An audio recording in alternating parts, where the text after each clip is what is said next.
knowledge acquired by the first means is called science. They are not hearing, so please. And knowledge acquired by the second is called the Vedas. The whole body of supersensuous truths, having no beginning or end, and called by the name of the Vedas, is ever existent. The Creator himself is creating, preserving, and destroying the universe with the help of these truths. The person in whom this supersensuous power is manifested, Do you hear? is called a Rishi. And the supersensuous truth which he realizes by this power are called the Vedas. This Rishihood, this power of supersensuous perception of the Vedas, is real religion. And so long as this does not develop into the life of an initiate, so long is religion a mere empty word to him, and it is to be understood that he has not taken yet the first step in religion. The authority of the Vedas extends to all ages, climes and persons. That is to say, their application is not confined to any particular place, time and persons. The Vedas are the only exponent of the universal religion. Although the supersensuous vision of the truths is to be met with in some measure in our Puranas and Itihasas, and in the religious scriptures of other races, still the fourfold scripture known among the Aryan race as the Vedas, being the first, the most complete and the most undistorted collection of spiritual truths, deserve to occupy the highest place among all scriptures, command the respect of all nations of the earth, and furnish the rationale of all their respective scriptures. With regard to the whole Vedic collection of truths discovered by the Aryan race, this also has to be understood that those portions alone which do not refer to purely secular matters and which do not merely record tradition or history or merely provide incentives to duty form the Vedas in the real sense. The Vedas are divided into two portions, the Jnana Kanda and the Karma Kanda. The ceremonies and the fruits of the Karma Kanda are confined within the limits of the world of Maya, and therefore they have been undergoing and will undergo transformation according to the law of change which operates through time, space and personality. Social laws and customs likewise, being based on this Karma Kanda, have been changing and will continue to change hereafter. Minor social usages also will be recognized and accepted when they are compatible with the spirit of the true scriptures and the conduct and example of holy sages. But blind allegiance only to usages such as are repugnant to the spirit of the Shastras and the conduct of holy sages has been one of the main causes of the downfall of the Aryan race.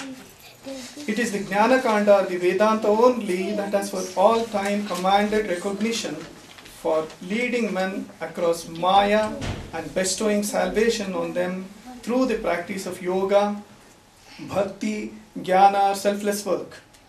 And as its validity and authority remain unaffected by any limitations of time, place or persons, it is the only exponent of the universal eternal religion for all mankind. The Samhitas of Manu and other sages, following the lines laid down in the Karma Kanda, have mainly ordained rules of conduct conducive to social welfare according to the exigencies of time, place and persons. The Puranas etc. have taken up the truths embedded in the Vedas and have explained them in detail in the course of describing the exalted life and deeds of the avatars and others. They have each emphasized, besides some out of infinite aspects of the Divine Lord, to teach men about them.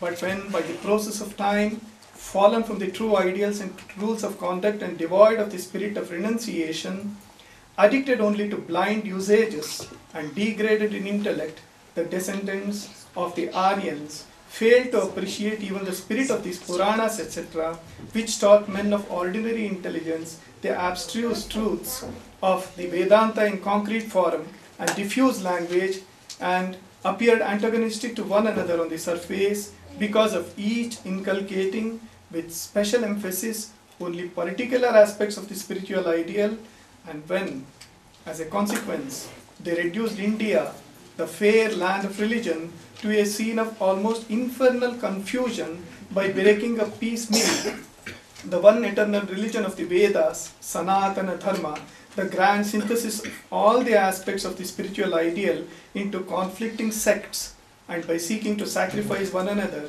in the flames of sectarian hatred and intolerance. Then it was that Sri Bhagavan Ramakrishna incarnated himself in India to demonstrate what the true religion of the Aryan race is.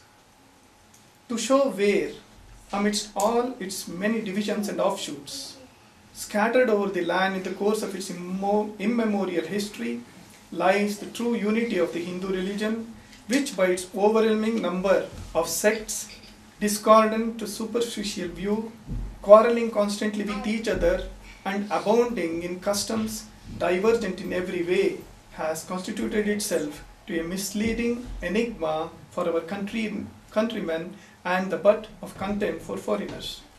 And above all, to hold up before people for their lasting welfare as a living embodiment of the Sanatana Dharma, his own wonderful life, into which he infused the universal spirit and character of this Dharma, so long cast into oblivion by the process of time, in order to show how the Vedic truths, eternally existent as the instrument with the Creator in his work of creation, preservation and dissolution, reveal themselves spontaneously in the minds of the rishis, purified from all impressions of worldly attachment, and because such verification and confirmation of the scriptural truths will help the revival, reinstatement and spread of religion, the Lord, though the very embodiment of the Vedas, in this his new incarnation, has thoroughly discarded all external forms of learning.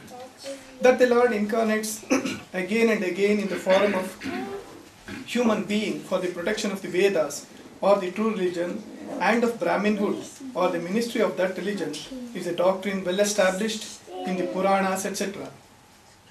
The waters of a river falling in a cataract acquire greater velocity. The rising wave after a hollow swells higher. So, after every spell of decline, the Aryan society, recovering from all the evils by the merciful dispensation of Providence, has risen, the more glorious and powerful. Such is the testimony of history. After rising from every fall, our revived society is expressing more and more its innate eternal perfection, and so also the omnipresent Lord in each successive incarnation is manifesting himself more and more. The various constituent ideals of the religion eternal, during its present state of decline, have been lying scattered here and there for want of competent men to realize them, some being preserved partially among small sects and some completely lost. But, strong in the strength of this new spiritual renaissance, men, after reorganizing these scattered and disconnected spiritual ideals, will be able to comprehend and practice them in their own lives, and also to recover from oblivion those that are lost.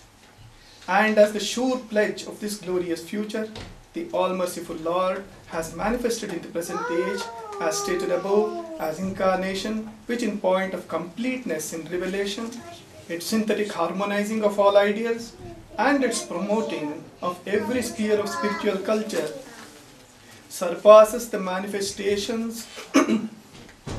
All-embracing idea has been lying inherent, but so long concealed, in the religion eternal and its scriptures, and now it is rediscovered, it is being declared to humanity in a triumphant voice.